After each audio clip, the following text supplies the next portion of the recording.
श्री गोपाळ कृष्ण भगवान की जय। लीला नंबर 414। महद ऐसास अवतार निरूपण। महद ऐसाने सांगितले, जीजी मी द्वारकेला जाताना आपण मला सांगितले होते की श्री चांगदेव रावडांची गुंफा स्थाने पाहावी, तर मी तेथे गेली होती। तेथे एक पुरुष बसलेले होते जी त्यांच्या मुखातून चांदीचे तार पडत होते। तर ते काय होते जी? सर्वज्ञांनी सांगितले, बाई ती त्यांची लाड। सर्व महद ऐसाने विचारले, महद ऐसाने म्हटले, जीजी मी त्यांना विचारले आपले नाव काय? त्यांनी सांगितले, आमचे नाव महादेव मुनी।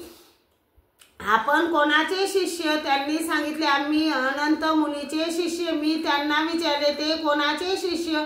ते श्री चांगदेव रावडांचे शिष्य। श्री चांगदेव रावडांनी कोण्या प्रकारे देह सोडले ते तुम्ही जाणता का? नाही ते आम्ही जाणत नाही। तर तुमचे अनंत मुनी काय म्हणतात? त्यांनी सांगितले, महाराष्ट्रात पुरुष आणि विद्या आहेत असे म्हणतात। तर मग तुम्ही काय म्हणत असता? त्यांनी सांगितले, आम्ही अनंत अनंत असे म्हणतो। यावर सर्वज्ञांनी सांगितले, बाई श्री चांगदेव रावडांनी कोण्या प्रकारे देह सोडले हे ते कसे जाणतील? ते कोणीच जाणत नाही, ते तुम्हाला आम्ही सांगतो। मग सर्वज्ञांनी सांगितले, काऊरवाडीची कामाख्या ती हठ योग जाणणारी जोगीन होती। श्री चांगदेव रावडांची प्रसिद्धी ऐकून शरीर सुखाच्या वासनेने आली। तेथे श्री चक्रपाणी प्रभू श्री दत्तात्रेय प्रभूंच्या आज्ञेने ब्रह्मचर्य व्रत आचरित होते, त्यामुळे ती गुंफेच्या आत येऊ शकत नव्हती। एकाच्या मताने श्री चांगदेव रावडांनीच सांगितले, आम्हाला श्री दत्तात्रेय प्रभूंची आज्ञा आहे, तुम्ही आत येऊ नका। अशी 7 अहोरात्रे गुंफेच्या दारी उभी होती। श्री चांगदेव रावडांना ब्रह्मचर्याची प्रवृत्ती होती। मग तिचा आग्रह बघून श्री चांगदेव रावडांनी ते देह सोडले। त्यावेळी गुजरातच्या प्रधानाच्या मुलाचे मूर्त शरीरात प्रवेश करून ते मूर्त शरीर जिवंत केले। पूर्वी ते त्यागलेले देह होते तेच पुन्हा स्वीकारण्याचा श्री चक्रपाणी प्रभूंची प्रवृत्ती होती, परंतु पुजाऱ्यांनी त्या देहाचा निक्षेप त्वरित केला। ही पूर्वील गोष्ट सर्वज्ञांनी महद ऐसाला सांगितली। मग महद ऐसाला जे द्वारावतीकार सर्वज्ञ तेच आमचे सर्वज्ञ असे उमटले।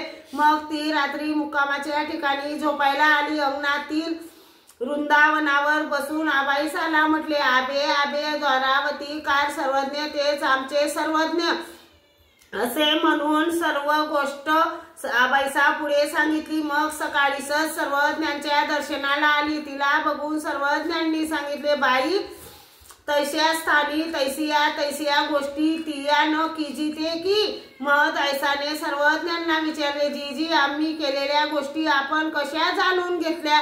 सर्वज्ञांनी सांगितले, असे हेतू धातू मुळे जाणले। महद ऐसाने म्हटले, हा जी हेतू धातू ते कशाने ओळखले? सर्वज्ञांनी सांगितले, असे तुमच्या उठण्या बसण्यावरून ओळखले। मग महद ऐसाला आश्चर्य वाटले। महद ऐसाने आबाईसाला सांगितले, आबे आम्ही जे रात्री बोललो ते सर्वज्ञांनी जाणले। मग आबाईसालाही आश्चर्य वाटले। श्री गोपाळ कृष्ण भगवान की जय।